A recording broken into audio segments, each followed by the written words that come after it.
Summer and Paul. Roger, if you would honor us with a blessing.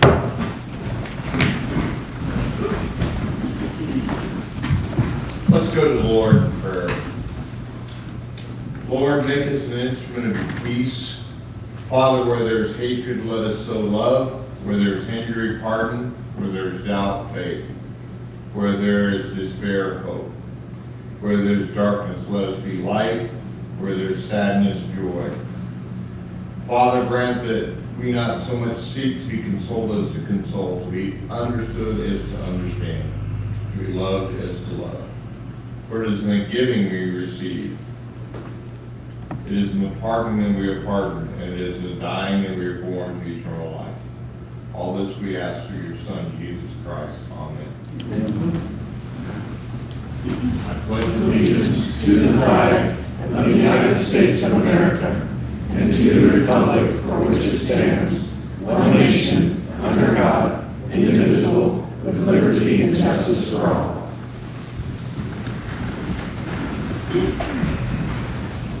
Thank you very much, Roger. Thank you. Ready, the time is now 9:01. Amanda, could you call the roll, please? Commissioner Richardson, Here. Commissioner Pettit, Here. Commissioner Thayer. Here. Alrighty. Our clerk of the board has informed me that we failed to close our land use hearing on March 27th, so if we can correct that and accept the motion to close the hearing on that date. I'll make a motion, we close the land use hearing from, March 27th. March 27th. Second. Okay. Motion and a second. All in favor, please say aye. Aye. Okay. It was a long hearing. Yes, it was. So moving on, the approval of the agenda, accept the motion to approve the agenda as presented. Mr. Chairman, I move that we approve the agenda as presented. I'll second.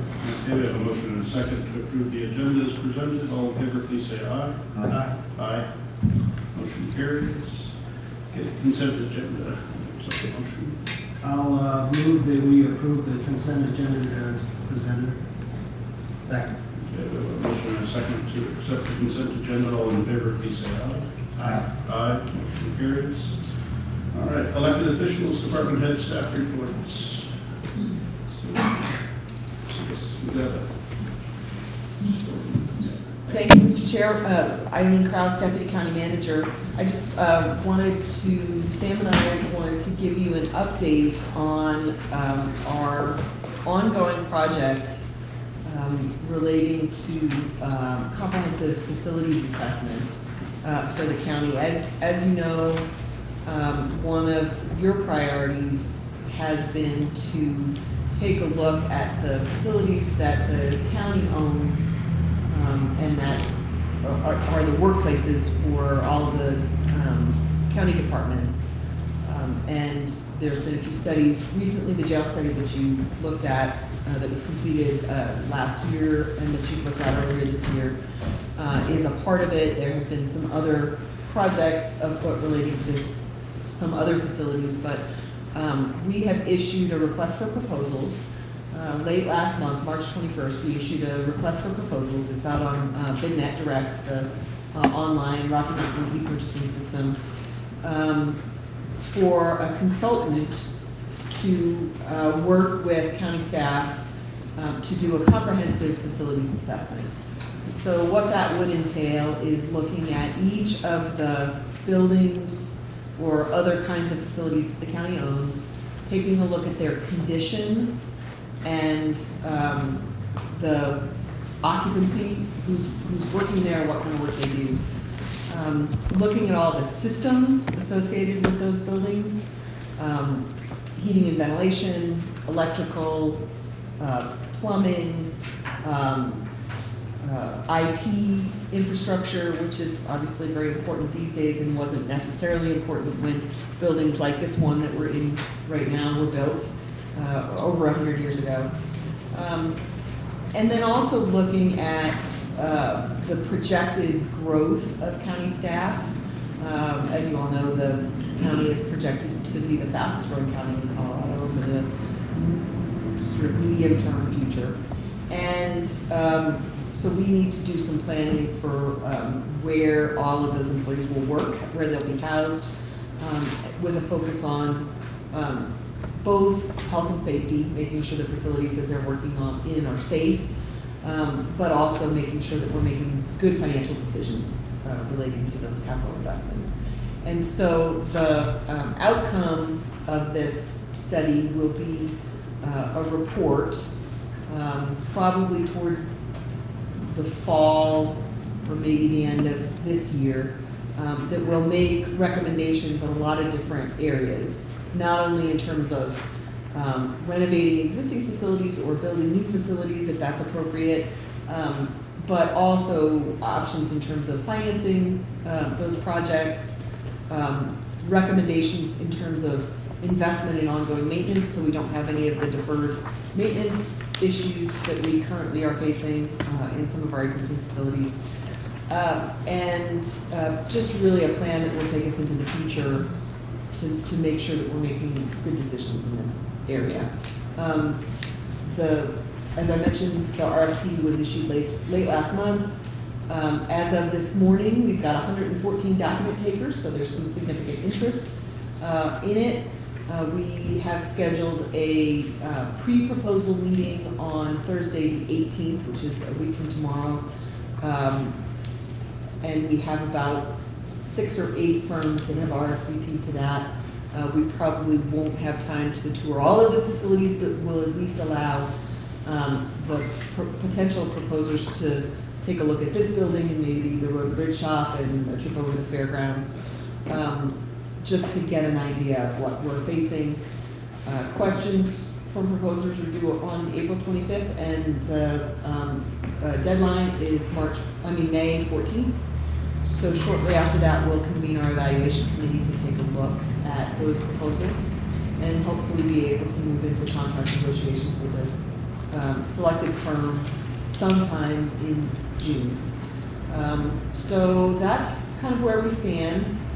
We look forward to getting hopefully good news, but probably some difficult decisions for you all to grapple with moving into the future. So that's where we stand. I'd be happy to answer any questions that you've got. I'll have some regular updates as we move through the process. Just one comment, and that this study is to include all facilities, including public works, the jail, the courthouse, all of these different things. So there's no attempt to be specific to any one structure, any one workplace or anything like that. And the three of us, and we've had a couple meetings with the other electeds, and the absolute consensus amongst all of the electeds, not just the Board of County Commissioners, was that we need to look into this because there is considerable possible, potential, maybe real liabilities out there that we need to act on. But we can't act on it if we don't have knowledge. And the knowledge is going to come from this study that's going to be done by a third party.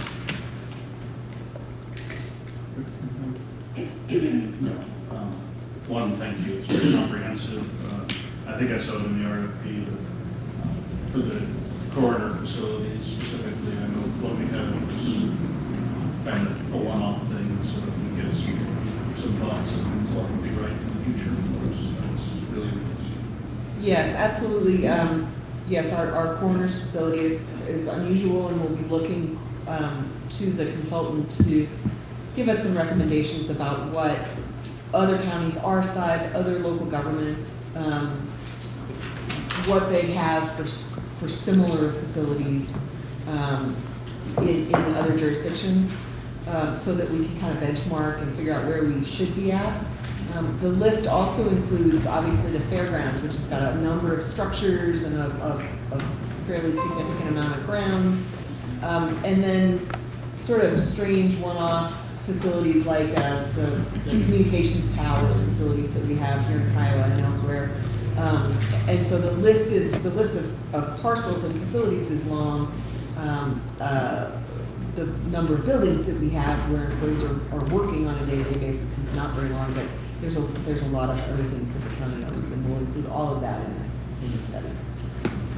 It's really important to move forward, having long-term employees that maybe know everything there is to know, but don't necessarily pass it on to everybody. It's actually documenting what we have in the commissions.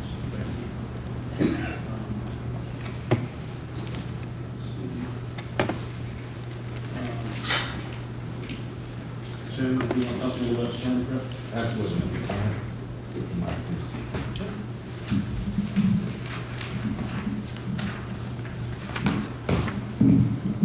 No county deserves 2 bomb cyclones in the same year. We didn't have much choice on this one. Whether or not it qualifies as a bomb cyclone or not, we'll determine that. We are in storm prep mode right now. We originally were going to open the Emergency Operations Center. Alex is in full mode over there, so we didn't pull him over for this one. We're going to open the EOC at 8. We're now targeting to open the Emergency Operations Center at 12. The office will be closing at 12. All county offices will be closing at 12. Eileen's going to man the EOC for and county manager. I'll be available as needed to relieve her back up. Road Bridge is out. They're prepping and getting material out and getting equipment placed. I know Sheriff's Office is out getting stuff ready too. Excellent communication between all departments. We're going to have a pretty fully staffed EOC again. We're going to have somebody from fire. We're going to have somebody from the Sheriff's Office. Road and Bridge will be there. County management will be there, and in addition to Alex. We're in close coordination with the state. If they declare a state of emergency, then we'll follow either right before that or right after that, declare another state of emergency in order to get any resources coming out of the state. I will have to steal something from Kyrie. It seems like her daughter said that it seems like, if you're familiar with the movie Frozen, that Elsa hates Eastern Colorado and Elbert County right now. We hope that's not true. We hope that this one is not as bad as the last one, but we are prepped for it if it is. We'll be ready.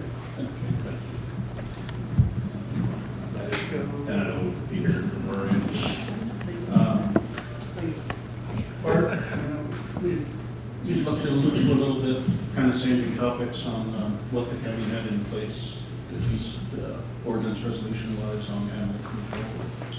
I did, and more research took me all the way back to 1988, where there was a basic framework for what one would consider animal control that was put into place, fairly basic, with an emphasis on rabies and inoculations for that. Something a little more comprehensive was put into place in 1999, which is a little more what you would expect if you are familiar with resolutions or ordinances specific to that type of topic.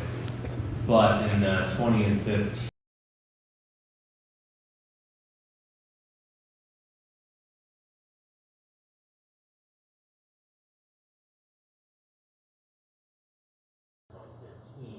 some of the definitions, some of the foundational bases in that 1990 ordinance or resolution were essentially obsolete.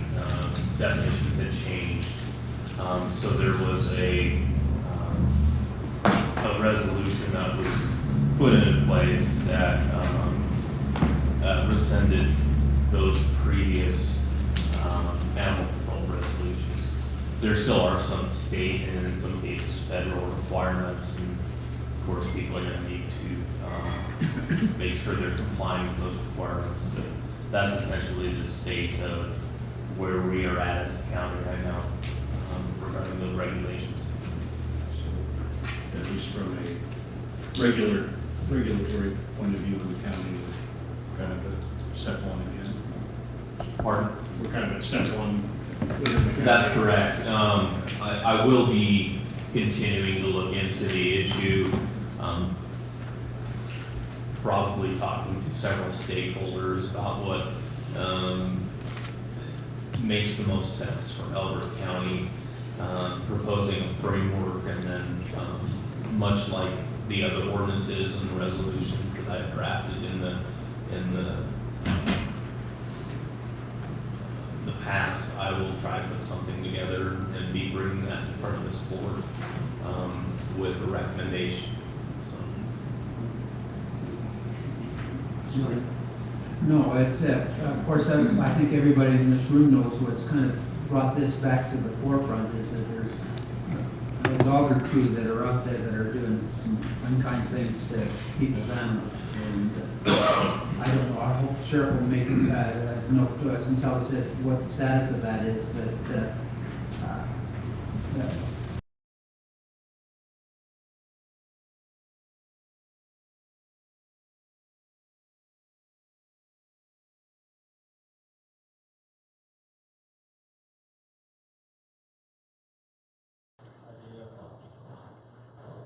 Appreciate you putting assets out there to deal with this and have some formal authorities.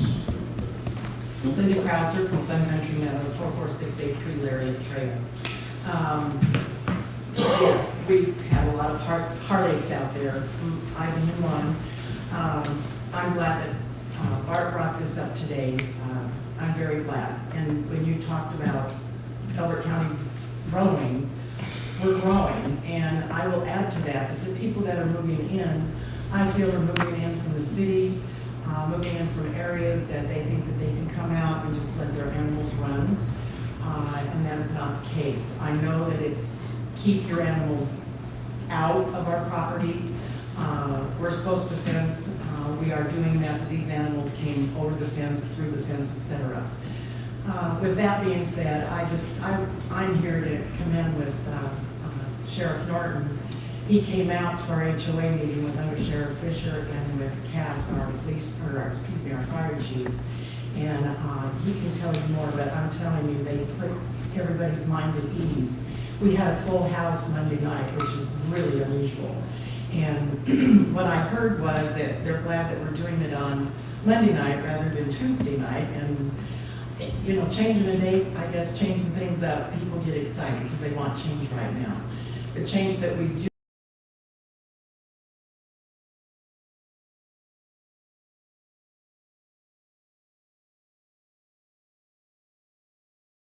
people need to recognize that we aren't going to tolerate it.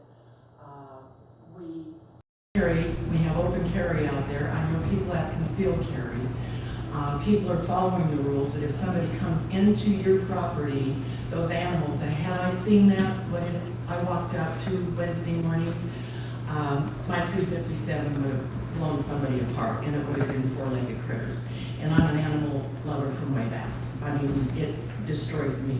But I'm hoping that the owner of these animals will be confronted. That's up to Sheriff Norton and his staff. But I just want to say thank you, and please keep it at the forefront, because our county is growing, and we need to have those rules and regs recognized. Anyway, thank you, Sheriff. Thank you. Sheriff Tim Norton, Elbert County. We did meet with the citizens of Sun Country on Monday night, but prior to that, we responded to the first incident of the animal attacks. We had extra deputies out there patrolling, looking for the wild dogs, I guess we could call them. We had another attack, but we're happy to say we haven't had an attack in over a week now, probably 10 days. Nobody seen, heard, or any attacks on any other animals or livestock in that vicinity.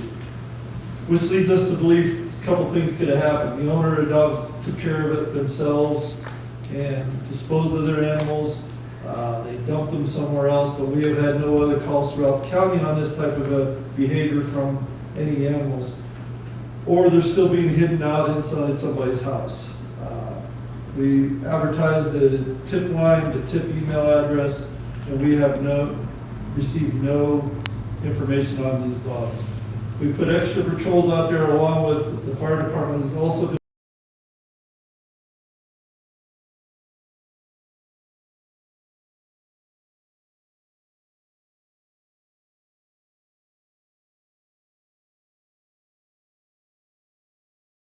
Say that the citizens in the Sun Country area have been very professional, very helpful for us. They're our eyes and ears.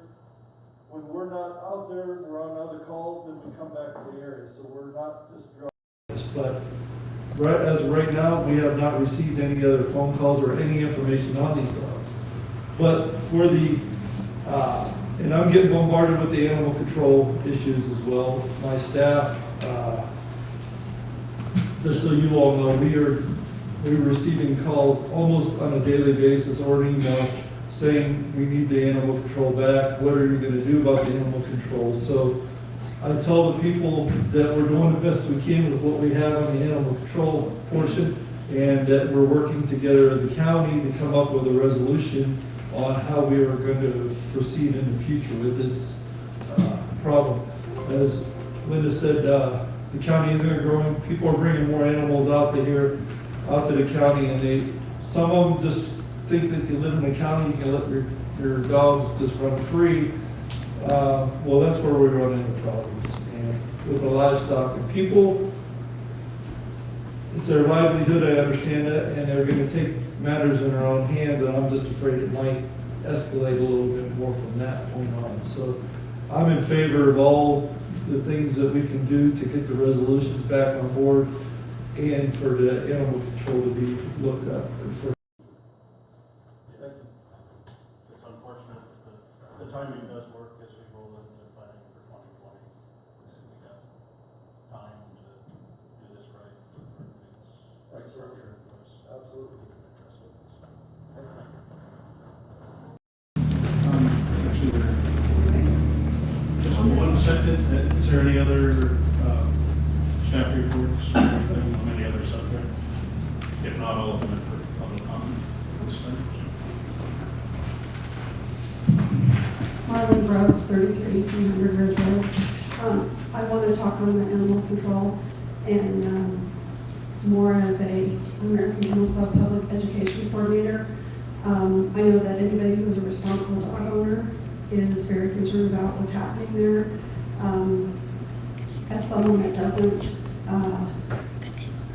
clearly support irresponsible dog ownership, I also want to make sure that as a county we're not going too swiftly or too excitedly against like breed-specific kind of legislation and policy. The photos I've seen of some of those dogs may or may not be the great breeds that are represented. But when I look at the photos, and I've only seen photos, Linda, the animals look like they may have been fighting dogs that are very scarred in the face.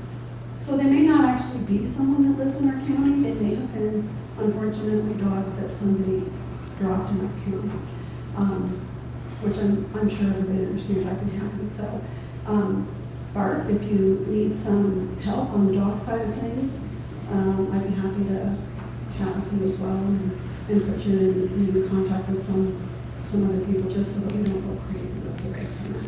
Thank you. Do we have any other public comment on any other subject? This subject or anything that's not subject? Got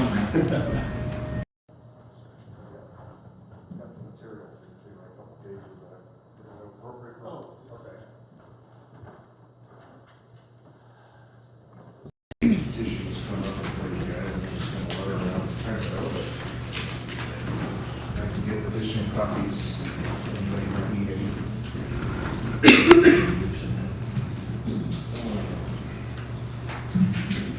Get your name and address, sir.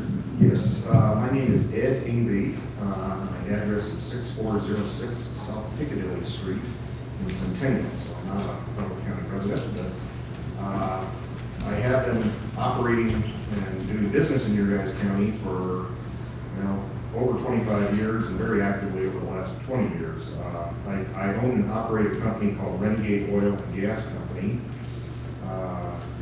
And generally my business model has generally been to acquire some of the older legacy wells that were drilled predominantly back in the 80s and 70s back in your county and continued operating. Over the time frame that I've owned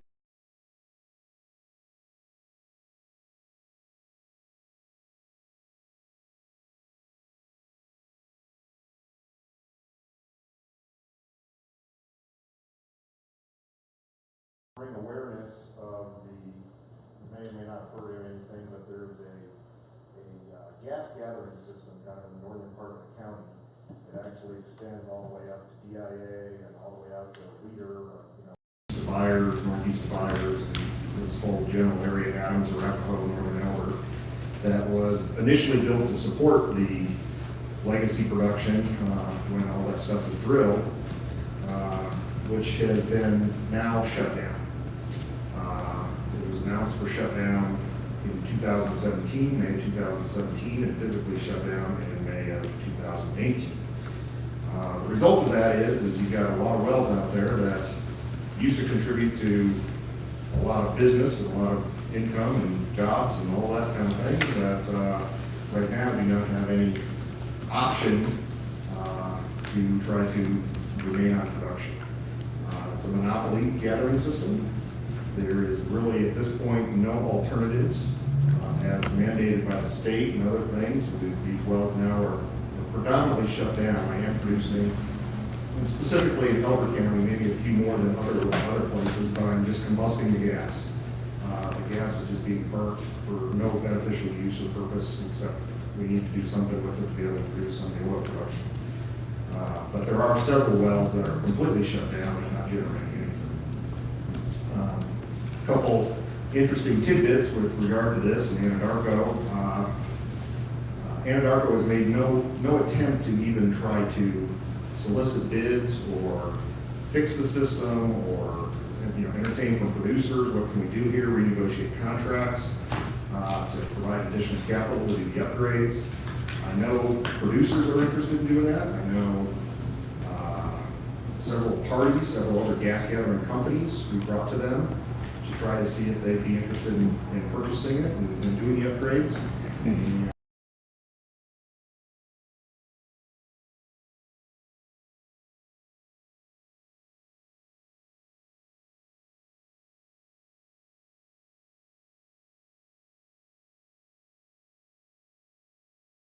see if we can get some of those wells back up in the front.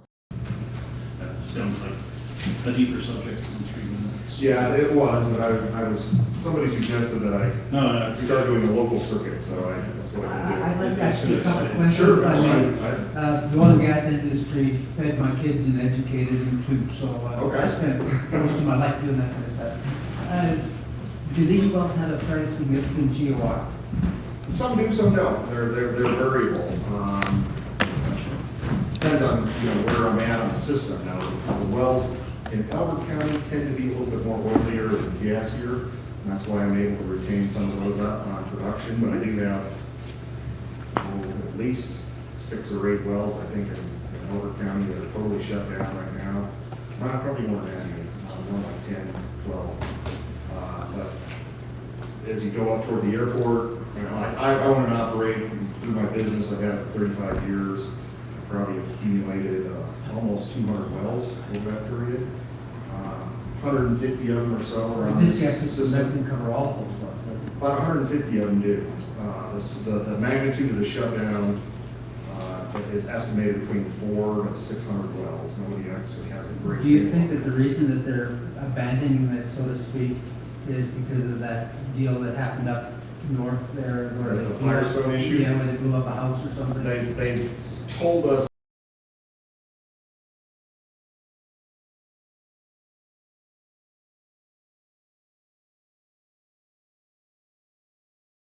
And since this didn't support any of their own production activity, they decided. the system didn't meet the standards to keep it.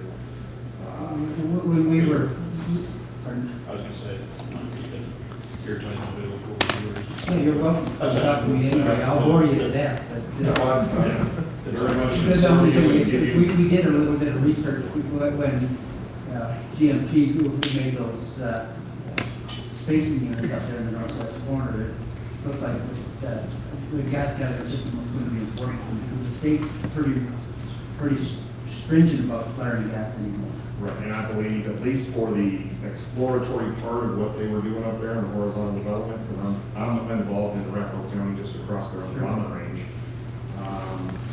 This system would have supported that initial kind of testing and development phase that now is not available, and I'm not sure those wells will ever get drilled. All right, well, I use more time, but. Yeah, I would ask if second, we could But set just- up perhaps a time. I'll wait. Yeah, and I'd be interested in just making sure that we have good mapping of your lines and So there should be a map of a system in there. More fidelity around the coast. So, any other general public comment? Okay, seeing none, we'll move on to discussion items. The first is, we're talking about our last blizzard.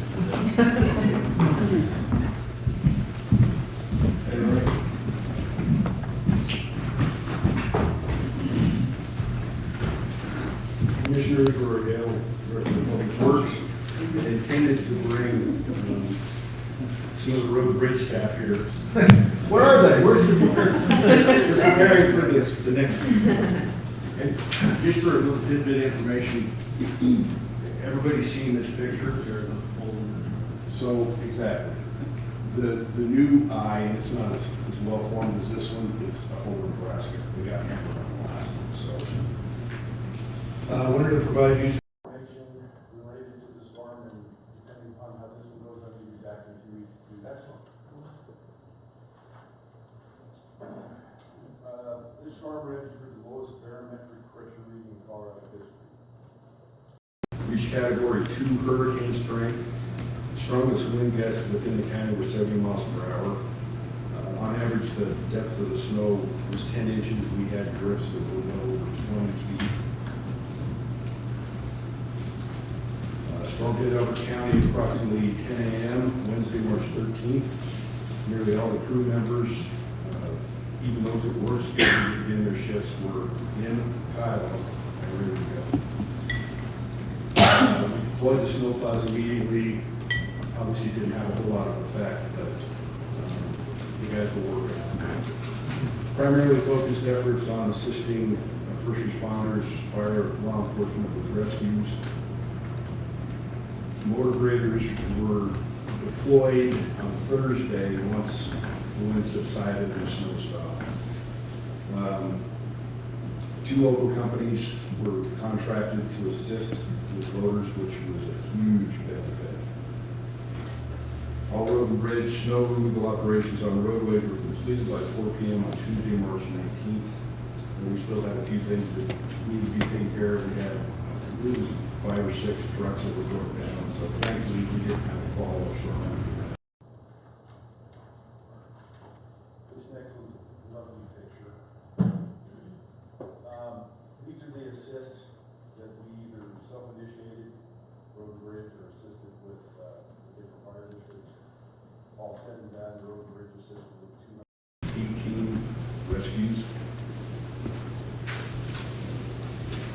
Okay, the operations, and I didn't do a graph on this, so Kyrie has a graph if you want to see it. Total man hours was 2,105, total overtime hours was 1,020, total equipment hours was 2,120, labor costs was 58,840, equipment costs was 124, almost 125,000. Total materials cost was 35,000. We didn't use a whole lot of materials. The contracted labor, the 2 contractors that we had working for us was 16,500. Total cost, and this again is based on road repairs, on FEMA schedules, pay schedules. More than likely, we're talking upwards of $350,000 to $400,000. But based on the FEMA pay rates is $235,557 what it cost Elbert County. Let's hope this storm doesn't equate to that. Some of the other ones, we're not going to go through every picture. This is County Road 194. The next ones are just, and the reason we put these on here is in my line of work, we typically don't hear the positive as much as we do the negative. I don't think there was one negative comment posted on the county's website, and we were getting a lot of comments on Elizabeth's Fire's websites as well. Everything is positive. It's just nice to know these guys are out there sacrificing their time with their families to be out working with our folks in town. You want to go through some of those pictures? Okay, this is County Road 186. Next one is County Road 194. This is County Road 174. You can skip past this, the next few. This is one of our pieces of equipment that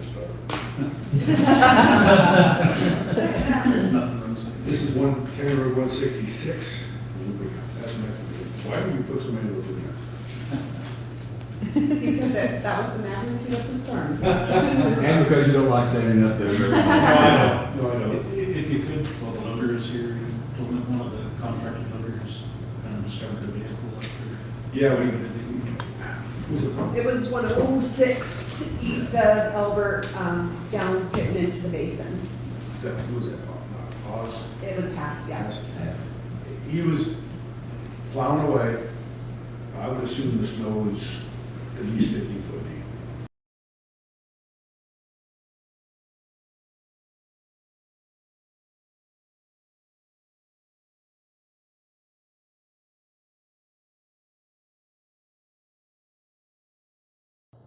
Yeah, since Wednesday when it hit, and this would have been late afternoon Thursday when he found him. How he didn't get it fixed yet, I don't know. That was about a 27-foot drift that Jake was working on. I think that was a bad thing. You want to go to that one that shows the grader? That's County Road 174. You can see how high. I mean, the upper lights on the blade are probably a good 12 foot. And we'll skip through the next couple. Okay, that's County Road 194. That's where all the cars are buried. That's 192, excuse me, 102.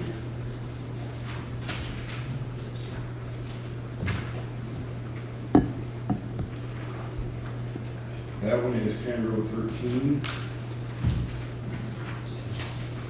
The next couple are County Road 13. That's 174. We're trying to get through these quick, so we'll get out of here. That's County Road 166, about the time that it really hit on Wednesday. This is 186. This is actually Superintendent Monty Hankins was stuck on 186. He had a truck jackknifed up here for probably a couple hours, had a passenger that he rescued. This is 86 as well. That's for sure. 166 is the next one. And then the one after that is County Road 194. There were cars that were buried to the point where if you're lucky, you can see the tip of the antenna. Those people that you can see are on cars in the Right. driving lane. Right.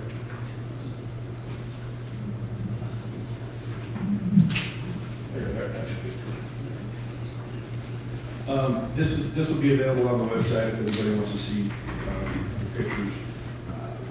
Again, I intended to have the guys here just to recognize them. At some point, I would like to file all these guys in, just so they can be recognized and introduced. We had guys that were working 30-plus hours straight. I'm not a real big fan of that, nor do I condone that, but under the circumstances, this is the kind of sacrifice that some of these guys made, to the point where I had to make them go to bed. Everybody did great. We worked great with the SO, great with the fire districts. I don't know that the people in this county ought to be proud. They really should. Everybody did a great job. So thanks to Tim and the fire districts. I was going to have a fire district here too, but they're present. Everybody come together and did exactly what we've been trained to do, and I did not hear one person from Road and Bridge complain about that. Thank you to Kyrie for everything that she's done. She cooked meals for the guys. She's got food prepped for tomorrow morning for breakfast, right? So we've got some really good staff, and they've dedicated a lot of time to doing their job, but they do their job because they care about the people. Now, you said that you rescued 218 people. Was that just road and bridge, or did that include the sheriffs and the different That fire was, departments? yeah, it's spelled out in the PowerPoint.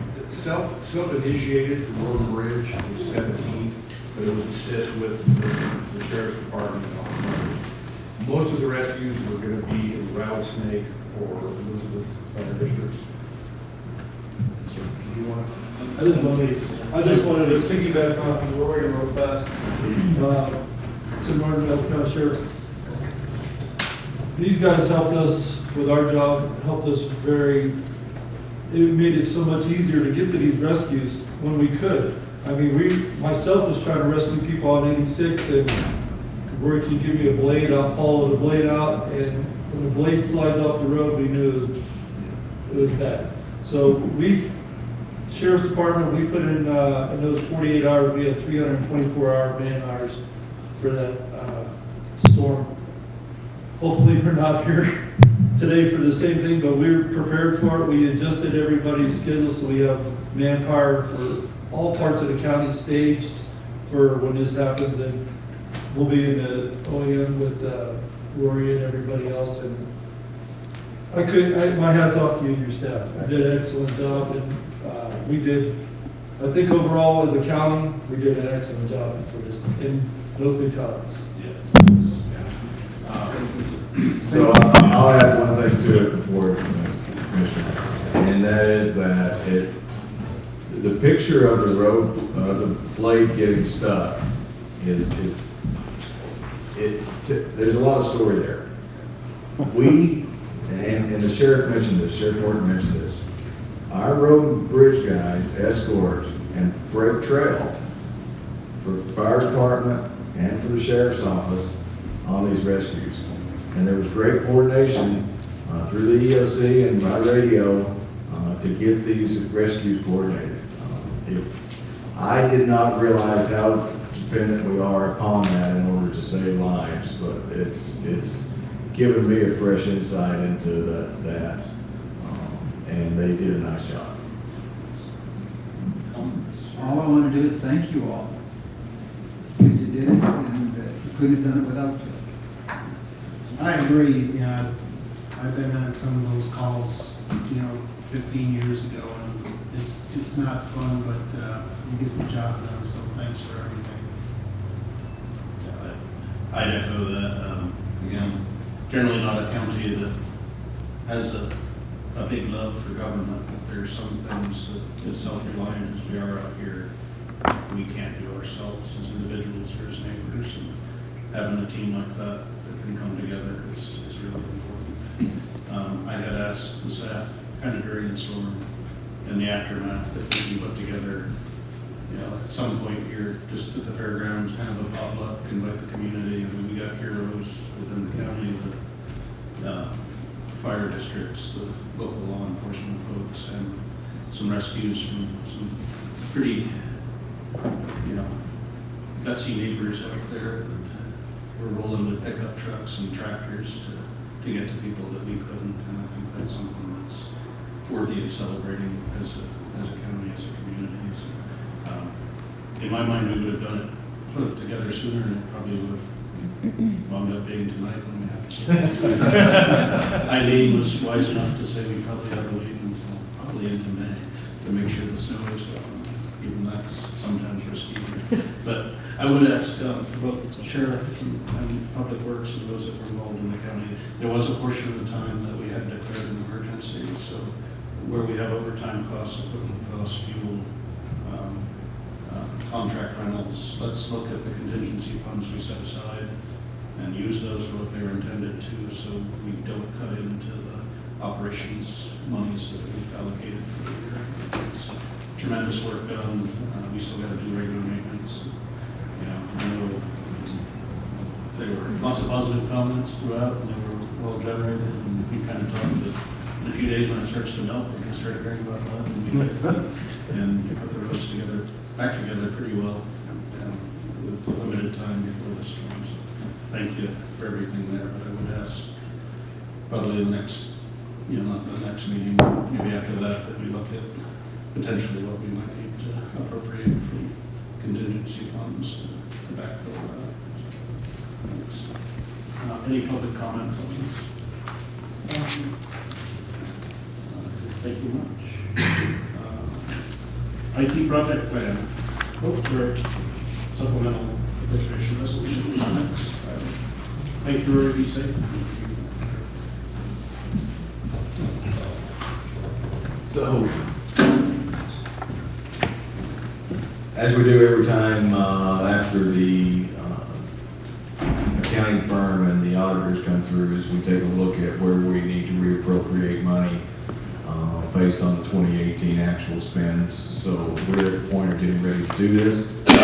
We have drafted a resolution to do that. We were going to ask for action on that on the 24th. We did get it out to the paper. Yeah. So Michelle, if you want to talk any, and if you have any changes to that resolution, let us know.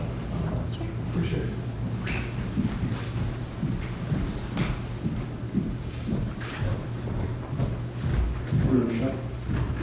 Good morning, Michelle Schroep, County Finance Manager. In front of you, you have the draft resolution. We do not have any changes to this. We did send a public notice to the paper. It will probably print this week, so tomorrow. And then we're asking for discussion and action on the 24th. This really does just have to do with some wrap up that the accounting consultants and I have performed. Most of it has to do, as you can see, with the Sun Country Metals Capital Project Fund. A lot of that, we are just making sure that all of the capital project money that was used for Sun Country does end up in that Sun Country Capital Projects Fund, which is in section 4.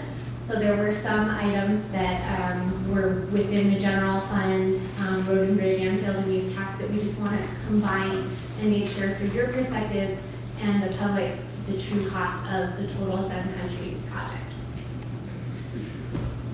Just for those that haven't met Michelle, you joined us in November, was it? October, very end of October. So, Yes, yeah, this so- has been an exciting time. Yeah, no, I appreciate it. And so just for the folks here that might be watching later, the big moves in this were Road and Bridge paid off an equipment lease early. They did. Saving some interest monies, but it was a little over above what we had allocated, so that needed to be corrected. And then on the Sun Country project, as we went into this PID, the kind of the deal that we had made and would make with Eddie is the oversight costs for the initial engineering and assessments, oversight of putting out the RFPs, et cetera.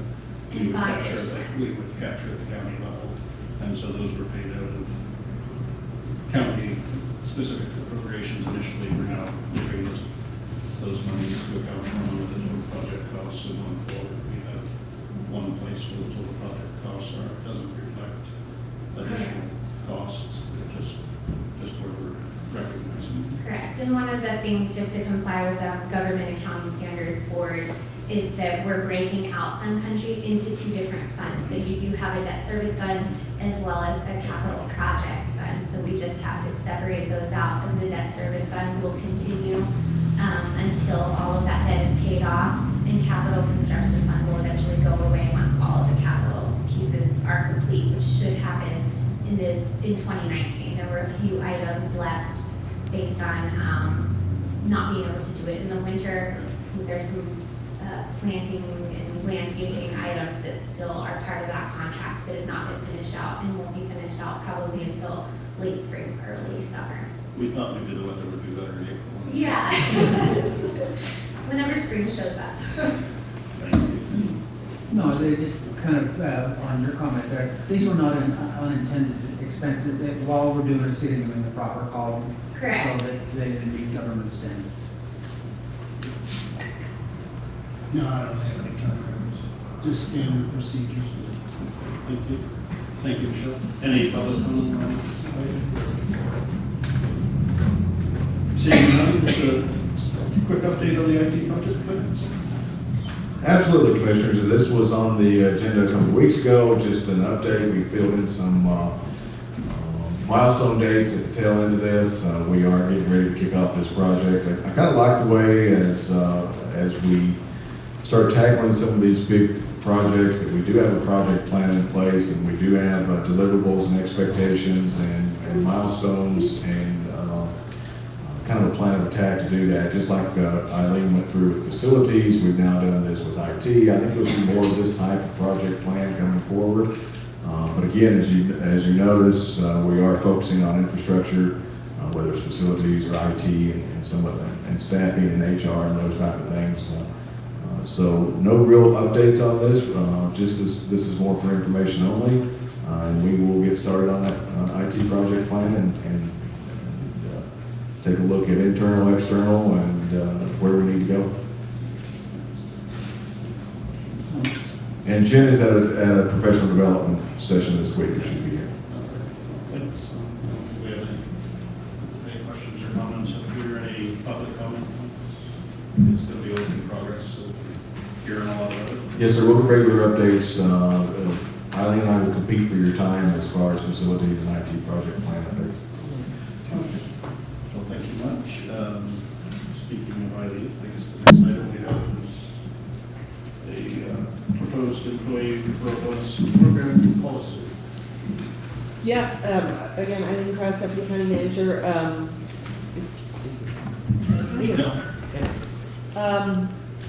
Thank you, Commissioners, and thank you to Sheriff Morton for, and to Under Sheriff Fisher, who is otherwise occupied this morning, I think, getting ready for this afternoon storm, for bringing this idea and this proposal to our attention. As you have no doubt heard, the challenge of recruiting and retaining county staff in certain hard-to-fill positions, including, in particular, sworn personnel in the Sheriff's Office, deputies in particular, is a real challenge. The rural setting out here and the competitiveness of our salary schedule sometimes makes it difficult to find the right fit. The rural nature of work out here, it's a little bit different than some of the large metro areas that were nearby. One of the suggestions that the Sheriff's Office brought to us was this idea of pulling on our greatest resource, which is our existing employees, to refer their friends and relatives and other people that they may be associated with professionally to positions that are difficult to fill. There are some other classifications throughout the county that are also difficult to fill, in particular caseworkers in the Health and Human Services Department. And so my team and I did some research about successful programs in other organizations, both public and private, and looked at some of the research that Employers Council and some of the other experts that we have access to. And the result is this policy that we're recommending that you adopt. We'll take a look and see if it works. We've got some elements built in there to make sure that that there are some controls over that. It's very important that that the referral information remain confidential within the HR department until the hiring decision is made, so that we don't have any concerns about people saying, well, we've got one candidate who's been referred, and so we're going to select that person over a more qualified candidate. That is not the intent of the policy. So we'll have some processes in place in the HR department to make sure that that's the case. What this really is intending to do is to just enrich the pipeline, the candidate pool that we have for those positions. So we'll take a look and see what the outcome is and see if it pays off for us, and have a report back for you probably later this year as to whether we have a recommendation to continue it. But it is available for all county positions for all existing county employees, as long as they meet certain requirements that are listed in there. So we'll see what happens. Just from my read of it, the intent was to fund that out of vacancy savings where we have. Within the Where department. we got vacancies in it. Correct. No? No, I think whatever we can do to recruit some, good people to the county, because I know there's certain areas that we do have problems maintaining people and that, so anything we can do, I think would be good.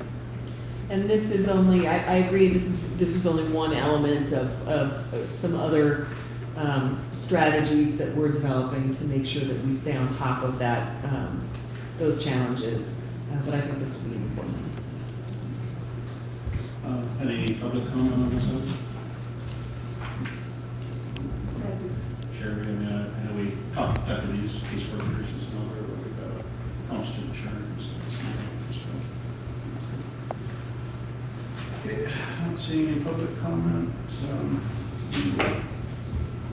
Move to action items. The first on the list is approval of March 27, 2019.